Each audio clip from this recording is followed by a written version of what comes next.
And if you don't ever allow him to get to zero where he's forced with the I'm going to die or I need to level the fuck up, he's not going to get better. And the problem is people, quote, care too much. Well, if you actually cared, you would let them fuck up on their own. Because that's how they're going to get better. You can't help someone change until they choose to change.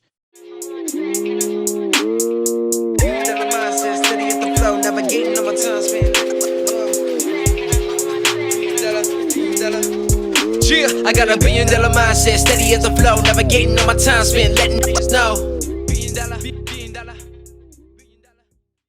Welcome back to the internet's #1 success podcast, Into the Mind, where we break down and analyze the characteristics, strategies, and stories of successful entrepreneurs, investors, and high achievers so that together we can learn from their mistakes, be inspired by their victories, and replicate their formulas for success. I'm your host, Marlon Johnson, former parkour athlete turned real estate investor and entrepreneur, and I am on a mission to change the lives of 7.8 billion people by improving their personal, professional, and financial lives by empowering their mindsets and connecting them to the right people.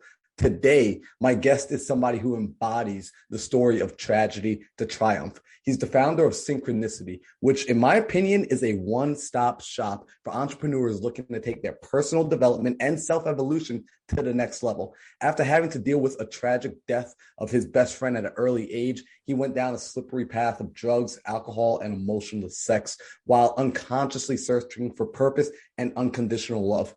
During his time at rock bottom, he was blessed with a deeper understanding of the human condition that provided opportunities to teach him this truth. Life doesn't happen to us, it happens for us. With that understanding, he's built 4 companies to date. He runs 2 successful podcasts, Systems for Success, as well as the Synchronicity Show. He's produced over 6 figures in revenues in his own personal business, and he's only getting started. His ability to form deep, meaningful connections with people in short periods of time allow him to get to the root of an individual's self-limiting blocks. And through that, he provides business consulting, hosts international retreats, creates online courses, and offers done-for-you services. He helps entrepreneurs design their destiny. Today, we're gonna dive into this incredible man's origin stories, learn how he turned pain into power, and I'm gonna ask him to share his 4 cycles of belief, which is a technique he uses to deconstruct himself and reconstruct himself for the next chapter of his life. So help me in welcoming my friend, Kevin Wathey. What's up, Kev? My man, you got to start writing my bios for me. Bro, that took all the oxygen out of me. But honestly, it was such a pleasure putting your introduction together. I appreciate that. The only change I'm going to make is the Synchronicity Show and Systems for Success are the same show, just rebranded. Oh, dang. Check that out. I had no clue. I saw them at 2 different shows. So that's really cool to know, bro. Yeah, we're potentially rebranding a 3rd time, but that's a different conversation too. Dude, well, I love it, man, because I want to be able to dive into the origin of your story today because you and I met a few weeks back right before July 4th. I had the pleasure of being able to go out and float the river with you. And the moment we got to sitting and talking, I mean, I felt the instant connection. You know, there was a lot of depth to you, which was amazing. And you started to tell me your story. And I said, wow, here's somebody that understands the power of going through some of the darkest moments in life and being able to come out on the other side to help others. So, Kevin, I would love to know for you, essentially, where do you see your origin story as starting? It's an interesting question that I've been diving deeper into myself as of recently because I've been actively trying not to attach myself to a story and allow myself to be present. But as of today, what's today? July 20th. The way I would say my origin story started really is when I was 16 years old. And when I was 16 years old, this is a little bit of what we talked about on that bus ride. I got dealt some tragic news, and my mother had been diagnosed with stage 4 pancreatic cancer. Now, before that happened, it was an interesting story because she had just run a triathlon, her first ever triathlon. She was 46 years old in the best shape of her life. And because of the triathlon, she had low back pain. She thought that she had hurt herself in the race because it was something that she was always pushing herself to achieve more. She was always competing with herself. And that's where one of our sayings, I'm always in competition with myself, comes from. It actually stems from that story, that ethos. And so she thought she had hurt herself and thought she had hurt her back in the race, got an MRI, was told she had stage 4 pancreatic cancer, metastasized to every major organ, and was given 3 months to live. This was December. She got diagnosed in, it was August or September, I think the diagnosis came. And it wasn't until later that year that she actually let my sister and I know. So like, get this, you got 3 months to live, takes you a month and a half just to tell your son and daughter. And then she tells us that. And then in January, she sits my sister and I down and says she's going to spend another Christmas with us.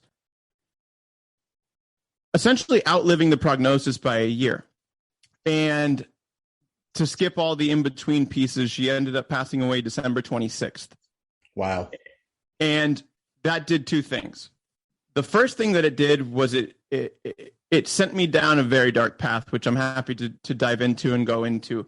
But the second thing that it did, reflecting back and now in hindsight being able to recognize, is that it installed a question in my head. And that is, to what extent or in what capacity do we design our destiny?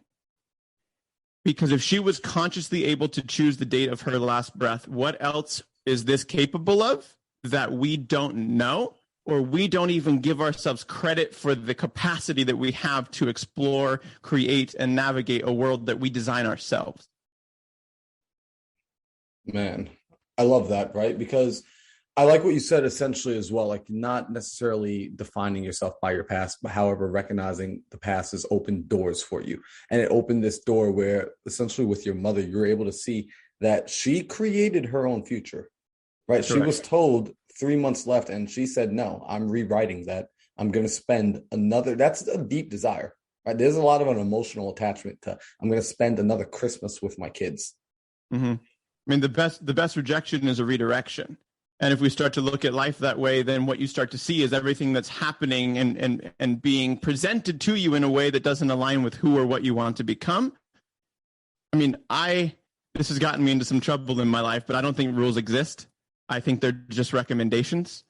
And if you believe that deep down, now the recommendations are set by you, not by the rules someone else imposes upon you. So then you're able to alter the present reality or your perception of your reality, and then begin to shift where you want to take your life. Because it makes me think of, if we go down a rabbit hole on this, it makes me think of Roger Bannister, who ran the first 4-minute mile. Yep. People for centuries have been trying to run and break the 4-minute mile barrier. They would in ancient Rome, they would tie a rope to a man and have a bull chase him in order to have someone try and break the 4-minute mile. No one could do it until he visualized that process and he broke it. And it was like 3 minutes, 59 seconds, and like 58 milliseconds. He just broke it by a smidge. And then literally a couple weeks later, people started breaking that record because what he did is he made the impossible possible. Now, what if we choose to operate our life from that belief, from that perspective? Now, everything that is perceived to be impossible is a limitation placed on you by someone else or your own imagination. Now, the problem isn't your own imagination. It's that you're limiting yourself because of it. Mm-hmm. And when you start to create from a place of abundant reality, which is what we live in, like nature doesn't ever stop growing. Why should we? Why do we plateau? It's because we place these things on top of us because we're perceiving them in a way that's limited by our own consciousness. So let me ask you this question, right? Because I agree with you wholeheartedly.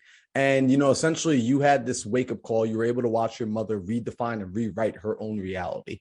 And you started to uncover this for yourself. Why do you think that a lot of us get stuck in this place of living with those limitations, right? If we all have the power to essentially break that chain, right? I guess I can only ever ask from your own personal opinion, what allowed you to be able to break through that chain? Because experiencing the death of your mother, especially at a young age, that's something that would be crippling for most people. And most people find that to be something that would paralyze them for life. It would limit them for life. However, you are at a place now where I see you doing amazing things. So what was the catalyst that allowed you to be able to pull out of that spiral? I didn't initially get to this place. That wasn't my innate reaction to it. My innate reaction was to go down a path of drugs, drinking, and sex that distanced myself from all possible emotion I could experience and placed the gratification of significance outside of myself rather than feeling my own worth internally. When that process continued for almost a decade, like it wasn't until, and I'm not to say I've outgrown it. I'm growing every single day. I'm learning new things about myself every single day. This is just the perception that I'm perceiving myself in my present reality in the current moment, given all of the experiences I've had to date. I would say the reason that people don't continue to grow is because they don't allow themselves to look inward. I think the best way to describe this is most people graduate college or do something, they have a career, then they have a life crisis, and then they find some form of spirituality, religion, enlightenment, some practice of self-discovery. I was the opposite. I had a life crisis that led me to self-discovery that then led me to business. So it was the complete opposite approach that most people had. And if we go to like a Simon Sinek, start with why, most go external to internal till they hit a rock bottom and then go internal to external. Well, I hit a rock bottom very early on in my life, which forced me to go inside, which initially I went inside, but I shut everything out.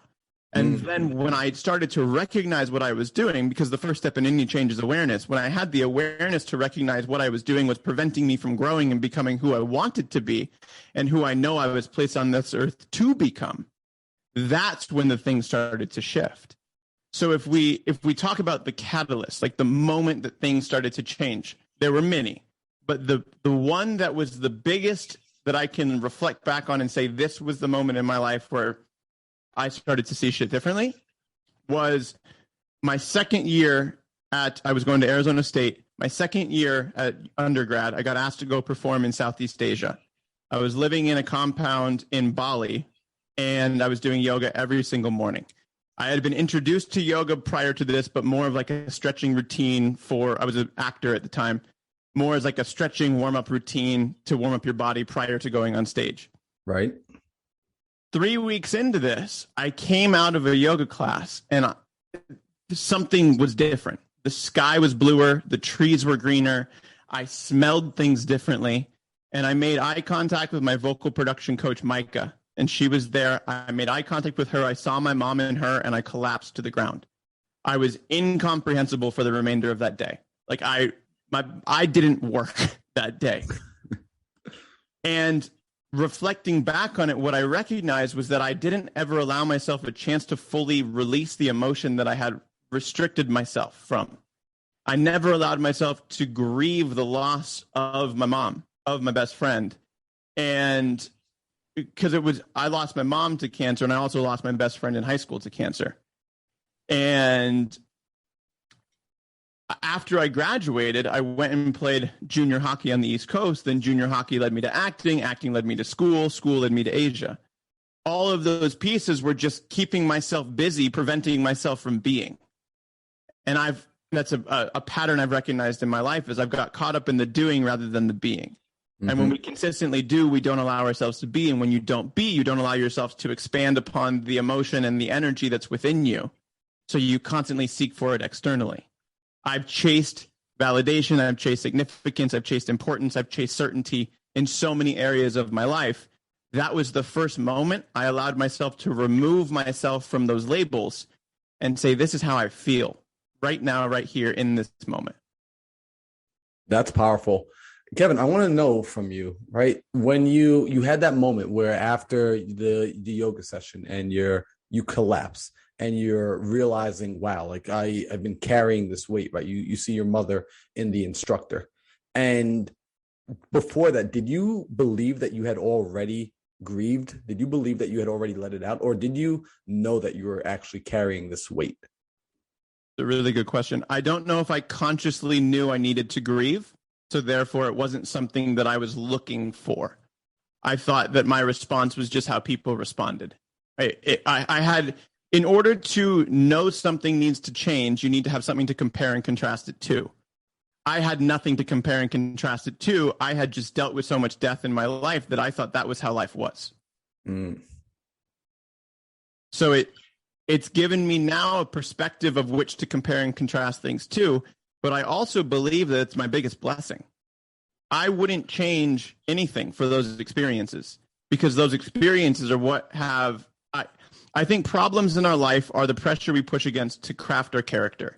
And if I didn't have those problems in my life, I was very fortunate growing up. Middle-class family, great neighborhood, went to a private school until I was in 8th grade, got kicked out. That's another story. And then went to a public school. And I was very fortunate.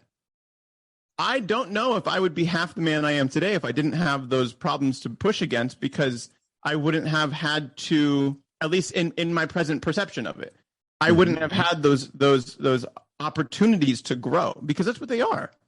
Everything that happens is an opportunity. It just depends on how you label it. Like when we go a little bit deeper into the 4 cycles of fulfillment and cycles of belief, an experience means nothing until you attach meaning to it.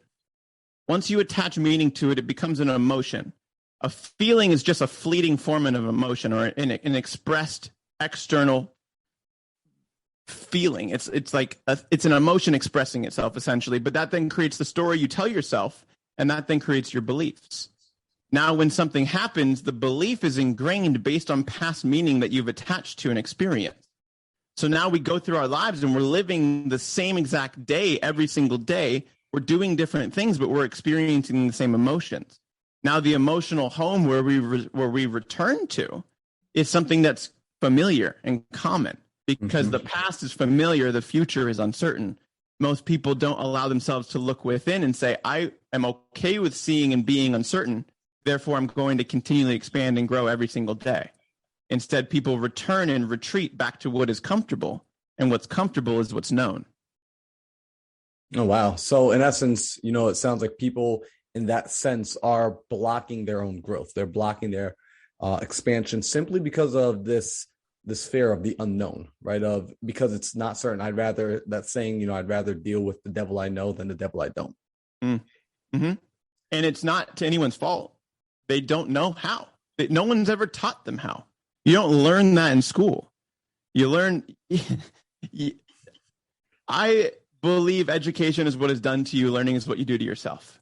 And wow. I believe that when you take a second to actually deconstruct the belief systems that you have so that you can reconstruct more empowering beliefs, then what you're doing is consciously choosing the outcomes you get from your life.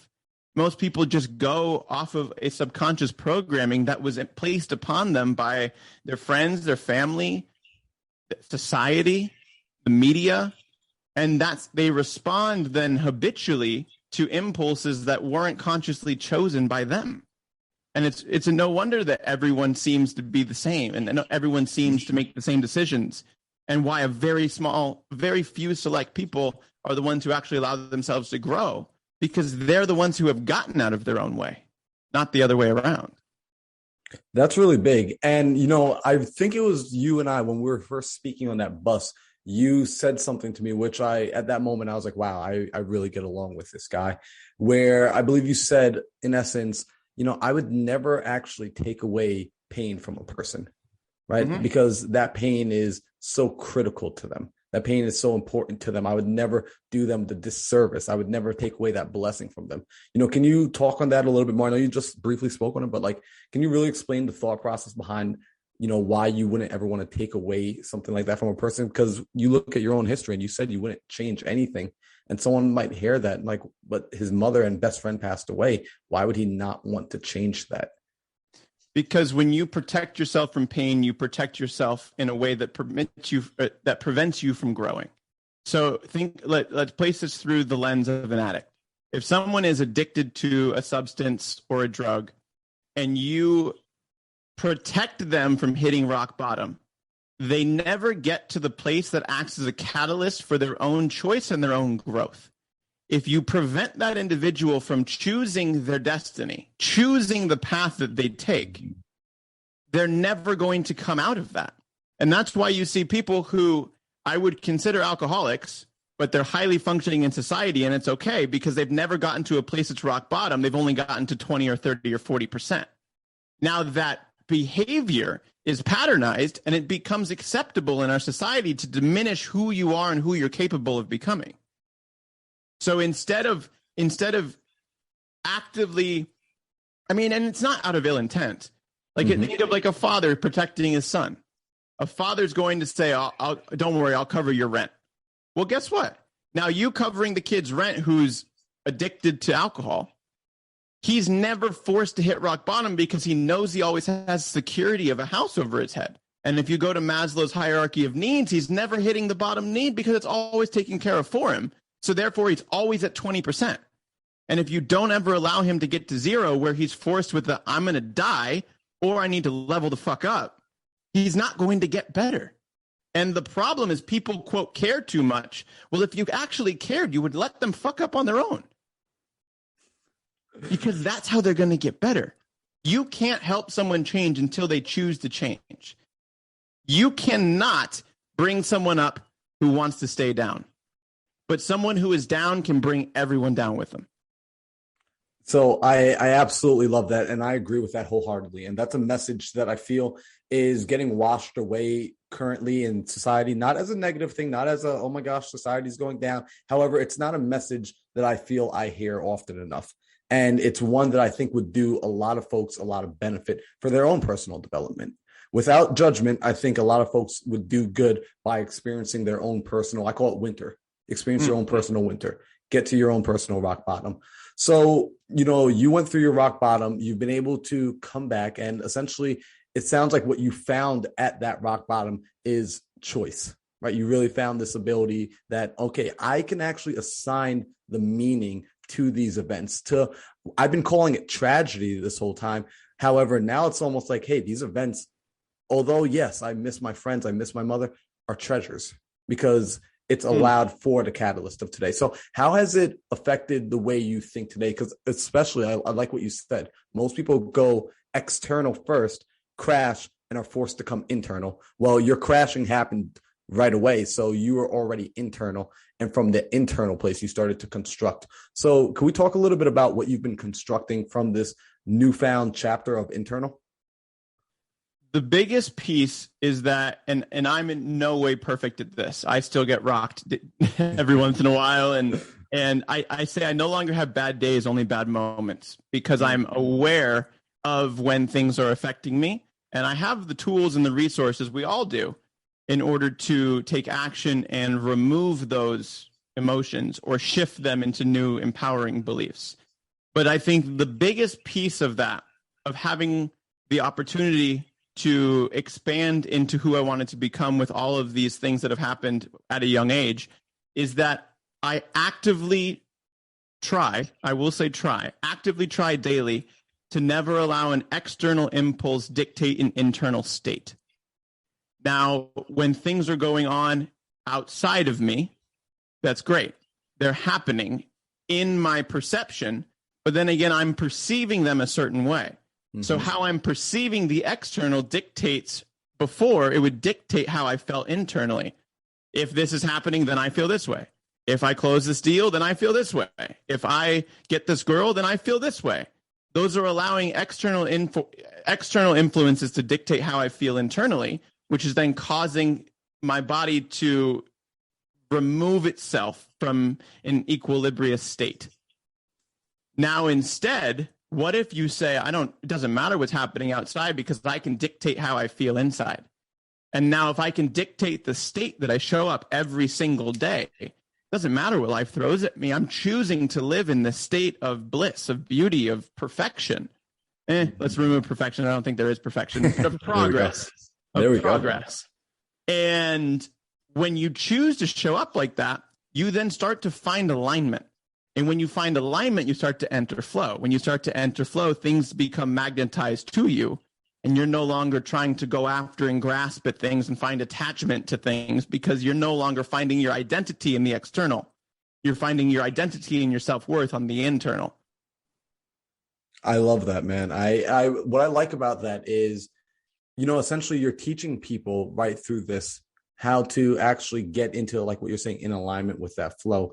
Because I want to ask you this, I want to get your opinion on this. When you're, or tell me if you agree with this, when you're in alignment with that flow, we start to realize some of the blockage, right? Some of the restrictions that we're encountering. Some of them, in some cases, when we're in that alignment, we find that they kind of move aside, right? Things start to happen. I don't want to say at warp speed, but they tend to happen a little bit faster than we anticipated. It's almost surprising. Did you start to experience that in your life? Like, were you finding before, like, I guess, what was the difference before you started implementing from a standpoint of even just you building your career, right? Because you said this is allowing yourself to go to the core, allowed you to build the career, right? So what difference were you seeing there from the before approach and the after approach? So there's two points I want to make on this one. The first one being is I think the before and after, I think it's always growing, but presently, before would be very much attacking a problem and hitting my head against a wall until I figured it out. Mm-hmm. And after approach is saying, here's the question, starting with a question, rather than starting with doing something, starting with a question, because the better the question I ask, the better the answer I'm going to get. And if I can find the one question that solves all the other problems, I only need to ask one question. Rather than saying, well, how do I do this? How do I do this? How do I do this? How do I do this? What is the one question that solves them all? And once you figure out what that question is, then everything starts to fall into place because you've already knocked down all the little dominoes. You just needed to hit the big one. The second piece of that is, I think, who articulates this the best is Joe Dispenza. And he talks about creating from quantum, which is creating from energy, creating from imagination, rather than creating from memory. When we create from imagination, the refractory period, the time in between an idea and something becoming physical, becoming reality, is shortened because it already exists. Like, we've created that thought, and thoughts are things. If instead we have to say, my belief is that I have an imperfect past, therefore the future will be flawed as well. Well, now you're creating from memory. And if you create from memory, you're only going to get the things you've had before. And this is one of the biggest issues that I see, especially in the entrepreneurial world, is people believe the beliefs that got them to where they are is what's going to get them to where they want to be. But it doesn't work like that. If it did, everyone would be where they want to be because they just keep doing the same things. But in order to become more, you must be more. And in order to be more, you must change your beliefs. So when you start to change your beliefs, your questions change. And when your questions change, the things that you speak into the public, you speak into reality, those things change as well. So this is an internal dialogue that makes manifest the things that you talk to yourself about. And you can take it multiple different ways, and people will think like, oh, talk about manifestation or talk about this or talk about that. It has nothing to do with any of that. You're literally speaking into reality that which you want to see. And if we focus on how our mind, I know we talked about this a little bit too, how our mind actually finds information. It doesn't seek information out, it tunes information out. Mm-hmm. So therefore, the internal monologue I'm having in my head is my mind gives me what it thinks I want. So if I say I want to see more of this thing, my mind actively finds it. Well, if I'm always talking to myself in the negative, my mind's going to find more negative. If I'm always talking to myself in the positive of what I'm creating from my imagination, my mind finds more of that. Because here's a trip. Everything, this is fascinating. Nothing has ever been invented, only discovered. Love that. Everything that exists already exists. And everything that will ever in our lifetimes and all the ones thereafter, everything's already been created. It just hasn't been discovered and placed into and connected together in the way that forms the pieces. So if you look at the iPhone, before we had iPhones, did all of those pieces exist? Yes. They just hadn't been assembled in that way. Look at any piece of tech, look at anything in the world. It already exists. It already existed before it was created. Therefore, it wasn't invented. We can get into the semantics of the definition of inventing if you want. So technically it is inventing. But the way that I perceive the word invented is creating something from nothing. Well, the thing already exists. So it's being discovered and put into practice in a way that hasn't been before. If that makes sense. I would totally agree with you too. Right. And what I really like here is, essentially you speak about this idea of coming from a place of working from the creative part of your mind, right? Because I agree with you that when I look at most individuals and I simply ask them this question, Kevin, I ask them, hey, what is it out of life that you want? Explain to me, what do you want? What do you want in the next year? What do you want in the next 5 years? What I often find is the answers start off with a limitation based off of the past. The thoughts, well, it'd be nice if I could just. Immediately, there's already a ceiling on what could be created. When I'm giving you a blank canvas, you're telling me, well, I have to stay within inside of these imaginary lines that don't exist. So your approach is essentially coming from a place of creativity, coming from a place of unlimited, endless possibility to then manifest the thoughts. And actually, you're saying that when a person is able to think from that space, in essence, think from this infinite realm, that the time in between, right, this lag time in between of how long it takes for things to occur is actually shortened. So to their advantage to actually speak and think from that place of, it sounds like, I call it imagination. Would that be the correct term for it? I would say so. I mean, that's how I would define it. I think that, imagination as we perceive it, or as I perceive it, I don't know how other people see it, can also be a limitation in a sense, because we're imagining things as if in the context that we always have. So therefore, we're imagining things and placing this limitation of how on them. But what if we remove the how? What if you don't need to figure out the how? What if you just need to figure out the what you want to do and why? Now the how fills in itself, because if you start to find what you want to do and it's in alignment with who you want to become, you can find someone who knows how to figure out the how. You don't have to know how to do it. And then it becomes a conversation of who, not how.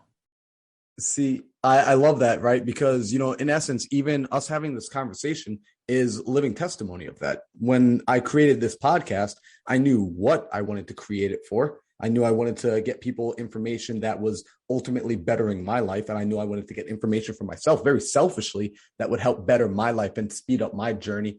And I knew why I wanted to do it because I had a following. I had kids that I was coaching. I had people that were allowing me to become something of a mentor figure to them, to be a guiding light. And so ultimately, I knew that if I can become better, it would allow them to become better. I just didn't necessarily know all the how it was going to come together. How was I going to find the guest? How was I going to get the right people? To your point, though, I was very clear on the what and the why.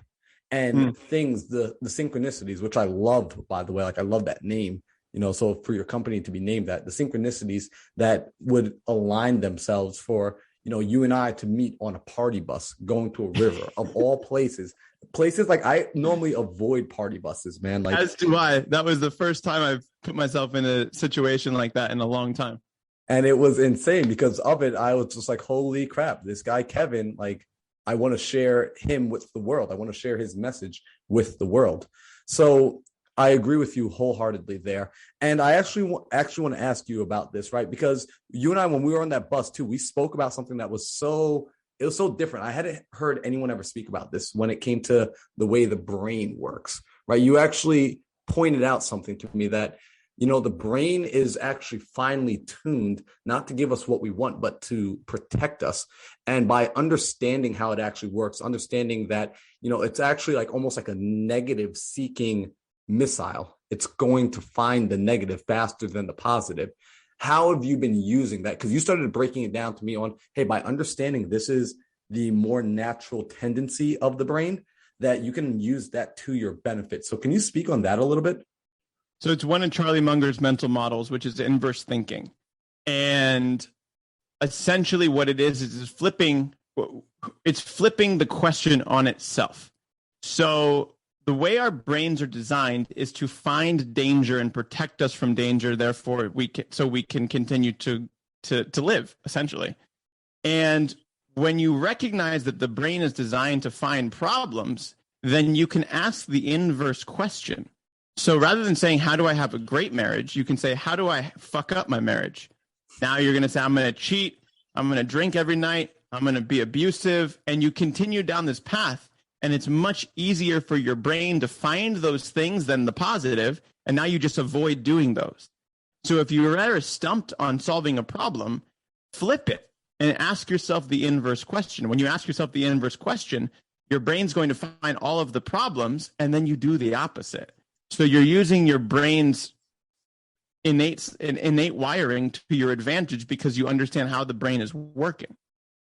See, I thought that was so genius when you broke that down, and that I appreciated you for sharing that, right? It's something you learned that you shared, because it's funny. It's something for any of my people that are listening right now that are in sales and you deal with objections all the time. That's a beautiful thing to do. Get inside the mind of the person that you're speaking with, or the person that you ultimately want to help, and figure out all the reasons why they want to say no, why they're scared to work with you, why they're scared to buy your product, all of that, and list every last bit of it out. And you're going to have a list, probably a page long, maybe 2 pages, and then simply create the opposite reality.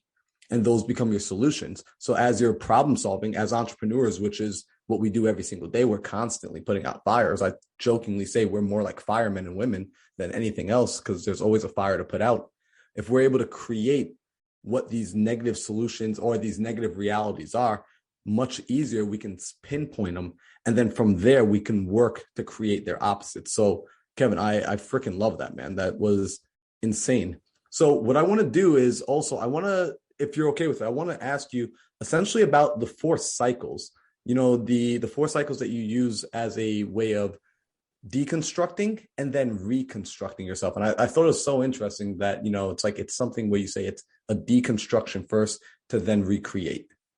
So 100% we can dive into that. Let's backtrack real quick on the sales conversation here, because absolutely, once you dive deeper into that inverse thinking, you're going to find a pattern. And then that pattern is going to lead you to an unconscious belief that that prospect has. Now, it's not going to be a page of things. It's going to be one specific thing. So if we look at someone who's like, I have to think about it, what is that pattern? Where does that stem from? It stems from the belief that time is what allows them to make more informed decisions, not information. So now if you recognize that, you then are in a position to coach them in a way through that false belief and reconstruct a new empowering belief in them. Now what you're doing is you're empowering the person to live a more fulfilled life, because now they're becoming aware and conscious of their subconscious wiring. And B, you're then, as a salesman, you're probably going to enroll them, because what you're doing is you're actively changing how they think about a problem. Because remember, most people find problems. Well, if you understand inverse thinking, you can find solutions and then paint those solutions as the antidote to their problems. That's exactly what sales is. Bro, I freaking love that. Like, I hope people were really listening to, like, if you guys are listening right now, you need to rewind that. You need to listen to that like 5 more times and really get that drilled into your mind, because I love what you said. And like a lot of people, when they think of sales, they don't often think of the fact that you are, yes, empowering a person. You're empowering them. If we go back to what Kevin spoke about at the beginning of this podcast, you're empowering them to make choices. You're giving them that ability to make choices. You're not taking the choice away from them. You're actually handing it to them on a silver platter, and you're removing the obstacles that currently exist that prevent them from doing so. And some of those obstacles, they don't even realize they exist. Like you said, it's an unconscious consciousness. It's an unconscious competence that they have to block themselves there. Mm-hmm. So I absolutely love that, man. 100%. It's true. And there's 4 different levels to how our mindsets are structured that you then work through. And it's like the unconscious competence, but I believe it's unconsciously anchored, consciously expanding, and then unconsciously expanding. And it's about finding the set point, the base state. Where do you return to? Because when things become difficult, when life throws you chaos, what is the state that you return to? Because the state that you return to is technically your emotional home. Whatever that home base is and wherever you return to is going to dictate the quality of your life. So if you're returning to a place that's unconsciously anchored, you're unconsciously holding yourself exactly where you are. But if you start to gain awareness and you say, I'm consciously anchored, now you know that you're stuck in that place. Now, if we shift to expanding and you go consciously expanding, you're now rewiring your thought process to say, okay, I recognize this, but I'm choosing growth. I'm choosing gratitude. I'm choosing expansion. It's still conscious, though. I still physically have to do it. The next step and the top step would be unconsciously expanding, which means your base state is to say, okay, cool. At least I got this, and this, and here's what I'm grateful for. And you don't even entertain the opposite. That's allowing you to continually grow and expand. And that's like the 4 different tiers, at least from my perception, of what I think where people can move and grow into and expand into in a way that they can quantify their level of growth in terms of their own mindset. That's what I'm really interested in, is how can I quantify something that is perceived to be unquantifiable? That's powerful, because you and I both know that what gets measured is able to grow. When it's able to get measured, it's able to be managed. And when it's able to be managed, we can now apply more gas. We can apply the brakes. We can change direction. There's a lot more we can do with something when we understand the direction it's going in. And I would love to dive deeper in this. However, I want to be respectful of your time. So I do want to find out from you, essentially, within the 4 cycles, if you can give us a little bit of, what is that all about? Because that piqued my interest. So I've broken it down to what I believe there are 4 areas of fulfillment in our lives: physical presence, transformational speech, mental focus, and inspired proximity. Within each one of those 4 is a cycle that determines how we show up in that area. So let's take physical presence, for example, because we touched on this earlier. Physical presence is the cycle of belief. So how are beliefs created in the physical realm? And this can be physically or spiritually. So it's mental, emotional, physical. Those are all physical things. We have an experience. The experience means nothing. Car accident happens on the corner. You don't pay attention to it at all. You find out that's your family. You have a completely different response. Mm-hmm. So it's the meaning you attach to the experience that dictates the emotion. Now, the emotion for most is a patterned thought process. So if the emotion, you say, when I experience this, I feel anger. Well, now all of these things happen, but it pulls you back to this one singular emotion. So if we go experience to meaning tells us the emotion tells us the story we would tell ourselves. That story creates a belief. Now that's an unconscious cycle of belief that goes on in our minds. The only way to change that is to place a filter over it, which is a question. So now how do I know what question to ask or what to place over my cycle of belief in order to consciously create the beliefs that are going to design my destiny and dictate where I want to go in my life? And that's the whole practice. That's our entire program for peak performance coaching, is how to figure out what that question is for you so that you're able to design exactly what the beliefs that dictate your life are. Because if I can't tell you what to believe, and you most of the time can't tell yourself what to believe because they're installed in you from an early age, and you have unconscious beliefs and unconscious wiring that your whole life will continually try and peel back the layers too. And instead, if you're able to place a filter on it, you're able to become aware of the things that are limiting you and reconstruct those beliefs to be new and empowering. A really good way to think about this is, how everyone thinks of life as an onion. You're peeling back the layers of the onion. Yep. I think that's false. I think life is like a baseball, because I believe everyone's born complete. Society tells them that they are incomplete, and they place rubber bands and then a nice shiny leather wrapping, and then they stitch it up with red ribbon and they put a bow on it. So our entire life is, if we're born complete, it's peeling back the layers of conditioning to bring us back to where we started, rather than peeling back an onion saying we were born incomplete and we need to figure out who we are. Bro, Kevin, I like that a lot. Because it allows people to remind themselves, if they're listening, if they're truly listening, it reminds them that you are exactly who you need to be, right? In this moment in time, there's just some stuff, like you're wearing a mask still, right? You just got a silly costume on. Just remember to take the costume off. But the person under the costume is perfect. So this is, and I'll give you an example. Yesterday was not my finest hour. I couple of things didn't go my way, multiple things. It was just like, the days were like one after another. You're like, oh, I know those days, man. Lost a couple of sales, got some news about something else in my personal life and some other news. And it's just like one after the other for like 3 hours straight. It was like email after email after. And I sat back, and for a second I was like, okay, my internal state has changed because of the external influence, but because I was aware of it, I was able to alter it. So then I did two things. The first thing I did is I recognized that this is the game. This is the process. This is the progress that I'm looking for in my life, because the alternative is not what I want. So you first recognize that this is what you want. Number two is I did something constructive to shift it. So with that thought process, I went for a run. Granted, it was 115 degrees and I ran 3 miles. I thought I was going to have heat stroke by the end of it. So maybe I went a little over the top on it, which is a pattern in my life that I'm deconstructing right now. And that's also how I hurt my leg, which I think we talked a little bit about on the bus too.